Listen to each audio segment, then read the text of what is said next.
예, 어제 우리가 레위기를 보지 않았습니다만은 레위기는 민사와 관계된 하나님의 규정들을 제시하고 있습니다. 특별히 오늘 말씀에 보면 어제 말씀에는 안식년에 어떻게 해야 하는지, 또 안식년이 7년째잖아요.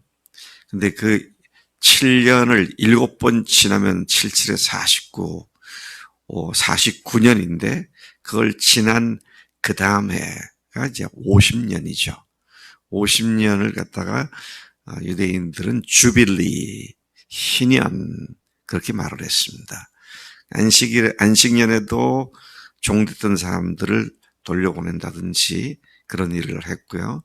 특히 희년에는 종됐던 사람들을 다 자유롭게 돌려보내고 그가 이제 팔았던 집이나 또는 이런 것들, 토지 같은 것들을 다 원상태로 다 돌려주고 이제 그렇게 하는 것이 안식년과 7번의 안식년을 지난 희년에 주빌리에 했었던 그런 일인데 오늘 본문 말씀에 따르면 토지 매매와 관계된 것, 또 하나님의 백성들 간에 돈을 빌려주고 하는 그런 문제에 관한 것, 자 이런 것에 대한 하나님의 기본 기초들을, 기본 원리들을 제시해주고 있습니다. 오늘 우리가 읽었던 그 첫 번째 구절 23절을 보면 토지를 영구히 팔지 말 것은 토지는 다 내 것임이니라. 하나님께서 하나님의 백성들에게 기대하고 또 명령하신 것은 토지는 내 거다.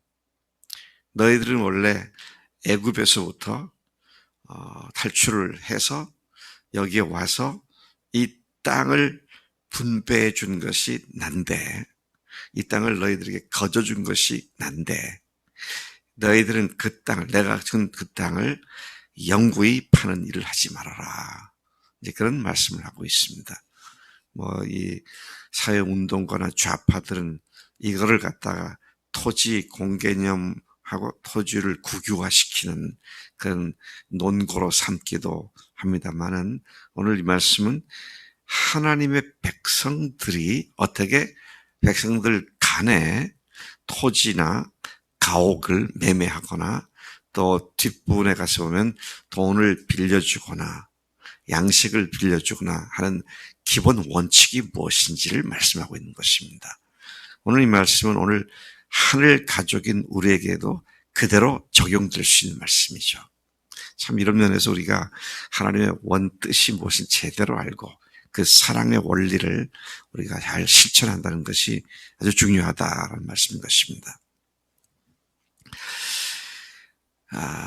토지를 영구히 매매하는 것을 금하셨죠. 그럼 하나님께서 뭐라고 하십니까? 너희들은, 이스라엘 백성들을 한 말입니다.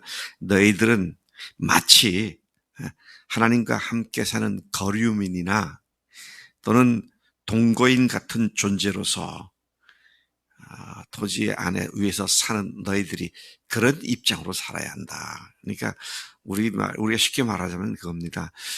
내가 지주고 너희들은 소작인이다.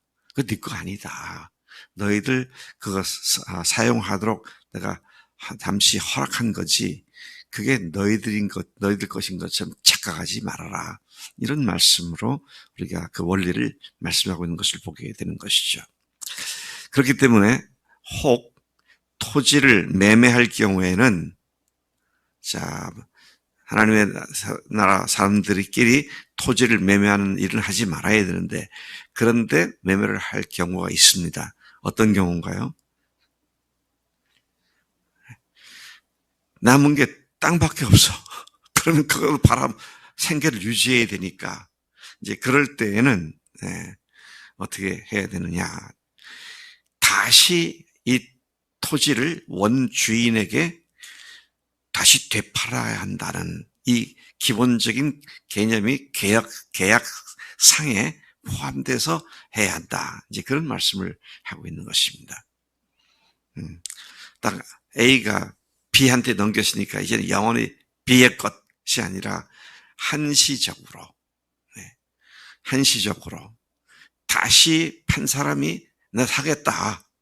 그러면 언제든지 다시 물러줘야 한다. 물러줘야 한다. 그죠? 물건 샀다가 마음에 안 들면 물르잖아요. 지금 물은다는 말이 그 말입니다. 다시 그걸 되찾아 산다. 그런 말이죠. 토지가 하나님의 것이다 라는 말씀은 하나님께서 만물의 주인이시고 인간은 단지 그분의 청지기로서 이 땅에 사는 동안 하나님께서 맡기신 재산을 잘 관리하고 사용하는 존재에 불과함을 천명한 말씀이죠. 오늘도 우리가 이렇게 살아야 하지 않습니까? 내 것이 아니라 나는 하나님의 청지기로서 나를 신실하게 여기셔서 이만큼 주신 것을 잘 관리하는 그런 존재이지, 내 세력을 넓히고 점점 더 많은 땅을 소유해서 내가 다른 사람이 차지하고 같이 살아야 할 것을 내가 딱 차지해서 다른 사람들은 못 살도록 만들고 그렇게 하지 말라는 말씀인 것이죠. 자, 이것은 하나님의 공의와 또 하나님의 사랑과 관계된 내용인 것을 보게 됩니다. 만일 어떤 사람이 가난해서 자기 땅을 팔았을 때에는 그가 물을 수가 없으면, 그가 다시 되찾을 수 없으면 가까운 친척이 그 땅을 다시 사게 하고, 그 땅을 다시 살 친척도 없으면 훗날 돈을 벌어서 자기가 판 땅을 도로 살 수 있는 힘이 생기면 그때에 그 땅을 살 수 있도록 해야 한다. 근데 그때는 어떻게 해야 되느냐? 어떻게 사야 되느냐? 자기가 살 때는 이게 토지 계약의 효력이 50년이었습니다. 50년이었어요. 근데 내가 열심히 일을 해가지고 35년 만에 드디어 이제 땅을 다시 살 수가 됐다. 물을 수 있게 됐다. 그러면 50년에서 15년을 빼서 그 15년에 해당하는 돈을 주고 그걸 다시 물러라. 그런 말입니다.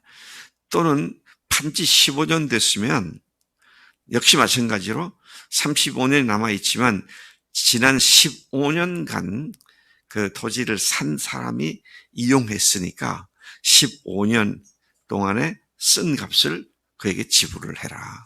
자, 그래서 원래 토지 주인이 힘이 생기면 다시 살 수 있도록 그렇게 하는 것이 이 하나님의 원칙이다라는 사실을 말씀하고 있죠. 자, 그 다음에 이제 29절부터는 가옥을 매매하는 것에 관한 얘기가 나옵니다. 집을 사고 파는 것인데요. 두 가지 케이스를 하나님께서 말씀하고 계세요. 첫 번째는 성곽에 둘러싸여 있는 성 안에 있는 가옥을 매매할 때. 자, 그리고 32절까지 그 같은 말씀인데요. 31절까지인데 또 하나는 성벽이 없는 촌락의 가옥을 매매할 경우. 자, 이 두 케이스를 말씀하고 있습니다. 성벽이 있는 성 안의 가옥 매매는 매매를 했습니다. 그런데 1년 안에 언제든지 만 1년 안에 판 사람이 다시 그걸 사겠다 하면 그 사람에게 물려줘라는 겁니다. 그렇지만 1년 안에 사들이지 못하면 영구히 그 사람의 것이 된다. 그러니까 성 안에 있는 집의 경우는 물을 수 있지만 그건 1년만 그렇다. 근데 1년 안에 못하면 그것을 사들인 사람의 것이 완전하게 되는 것이다. 그런 말씀이고요. 또 성벽이 없는 촌락의 가옥의 매매의 경우는 다른 밭처럼 일반 다른 밭처럼 원주인이 다시 구입할 수도 있고 만약에 못하면 희년에 돌려주는 것이다. 토지에 관한 얘기입니다. 이게는요. 자, 그 다음에 이제 32절부터 33절까지 보면 레위 족속이 소유한 성읍의 가옥에 대한 얘기입니다. 자, 레위 족속이 소유한 성읍의 가옥 매매는 좀 다릅니다. 자, 앞에서는 이방인들이 아니라 하나님의 백성인 이스라엘 백성들 간의 얘기였습니다. 근데 지금은 그들 중에도 레위 족속에 관한 이야기입니다. 레위 족속은 아시는 대로 별다른 한 큰 땅덩어리를 얻은 것이 아니라 여러 곳에 성읍을 하나님께 주셨고 그 주변에 있는 땅들을 가지고 농사를 짓고 살고 먹을 수 있도록, 그리고 성전세를 받아서 살도록 그렇게 했지 않습니까? 자, 그래서 레위 족속이 소유한 성읍의 가옥은 레위 사람이 언제든지 다시 사들일 수 있다. 언제든지 1년이 됐든 몇 년이 됐든 레위인이 팔았는데 그 레위인의 땅을 산 사람은 1년이나 언제든지 레위인이 다시 사들이겠다. 그러면 다시 팔아야 한다는 것입니다. 원 소유주 레위 사람이 다시 사들이지 않으면 그가 판 가옥은 희년에 다시 돌려줘야 한다. 희년이 되면 돌려보내야 한다. 그렇게 말을 하고 있습니다. 또 레위 사람 성읍의 가옥은 이스라엘 자손 중에서 받은 그들의 기업이 됐기 때문에 이거는 반드시 레위인에게 다시 팔 수 있고 되돌려줄 수 있고 그래야 한다. 그렇게 구별해서 이 법을 선포하고 정신을 말씀하고 있는 것이죠. 그 다음에 34절부터 38절까지의 그 레위인들의 성읍 주변에 있는 들판, 그들의 영원한 소유지이므로 이것은 팔 수가 없다. 레위인들이 속한 성읍의 들판들, 그 주변 들판들은 만일 옆에 있는 형제가 가난하게 되어 빈 털터리가 된 경우는 너는 그를 도와 거류민이나 동거인처럼 너와 함께 생활하게 하라. 노예로 삼지 말라는 얘기입니다. 종으로 삼지 말라는 얘기예요. 같이 동거인으로 여겨라. 같이 사는 사람으로 여겨라. 그렇게 말을 하죠. 그래서 네가 그에게 쓸 것도 주고 같이 나누기도 하는데 이자를 받지 말고 내 하나님을 두려워하여 내 형제로 너와 함께 생활하게 하라. 예, 이자 받는 일을 하지 말아라. 그러죠. 별리 대금을 받지 말라는 얘기입니다. 그에게 그렇게 해야 하는 일은 37절 좀 더 자세히 얘기하고 있죠. 그에게 이자 받기 위해 돈을 구워주지 말고 이익을 위해 양식을 구워주지 말라. 그렇게 해야 하는 이유는 내가 너희 하나님이 되며 또 가나안 땅을 너에게 주려고 애굽 땅에서 너희를 인도하는 너희 하나님 여호와이기 때문이다.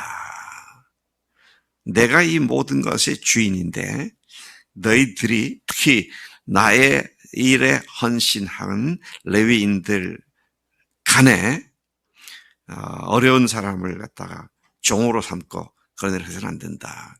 왜요? 레위인들은 다 하나님의 종이니까. 그러니까 어떻게 하라고 했습니다. 돈도 이자 받고 꼬주지 말아라. 이자 받고 꼬주지 말라는 얘기는 그냥 꼬주라는 얘기죠. 그래서 여러분 그리스도인들 간에 돈 꼬주고 이자 받고 그거 하지 말아야 돼요. 그거 어떻게 해야 합니까?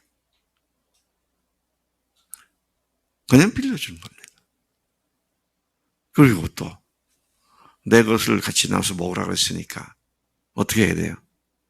그냥 빌려주고 계약서도 쓰지 말고 못 갚으면 그냥 나도 안 받는다. 그렇게 해야지. 그게 문제가 없는 가장 좋은 방법이더라고요. 그 형제도 빌린 형제는 그 사랑을 알고 또 열심히 일을 하고 다시 돌려줄 수 있도록 노력하고. 자, 그런데 어제도 보았고 그제도 보았고 어떻습니까? 초대교회 교인들이 자기 것이 자기 것이라고 주장하지 않았고 그래서 형제들을 위해서 팔아서 같이 나눠 썼다. 이제 그것이 어떻게 보면 여기 레위기에 나와 있는 이 원리를 따라서 한 것이라고 볼 수가 있죠. 하나님의 백성은 이방인과 구별하여 차별적으로 대우하신 하나님, 또 레위인들은 더더욱 그 하나님의 일을 하는 종들이었기 때문에 종들끼리 돈을 빌려주고 별일을 취하고 그런 일을 하지 말고 노예로 삼지도 말고 같은 동거인으로 여겨라. 같은 같이 함께 사는 사람으로 여겨라. 이런 말씀을 하고 있는 것을 봅니다. 여러분, 우리가 이렇게 살아야 되지 않겠어요? 예, 이게 가능한가는 뭔가, 이게 내게 아니구나. 그러면 가능해져요. 내 거야! 그러면 절대로 못 주죠. 내가 아니구나. 감사하다. 그래서 여러분, 내가 생각지도 않았던 어떤 돈이 생기면 왜 하나님께서 누구를 위해서 이것을 나를 통해서 전달하려고 그러실까? 그렇게 생각하면 하나님께서 또 그 돈이 그렇게 쓸 수 있도록 인도하신 것을 보게 되죠. 우리 이제 아직 결혼하지 않은 미나니가 앞으로 그렇게 살 줄로 믿어. 이내도 그렇고 은비도 그렇고. 근데 그러려면 내가 먼저 열심히 일해야 돼. 누구한테 꾸지 않는 것 중요하죠. 혹시 피치 못할 사정으로 그렇게 됐다 그러면 그냥 동거인으로, 그렇지? 그렇게 생각을 하고 같이 나눠 써라. 그런 말씀이죠. 우리가 맹정신으로 우리가 못할 것 같은데 성령에 충만하면 얼마든지 가능한 줄로 믿습니다. 하나님 아버지 감사합니다.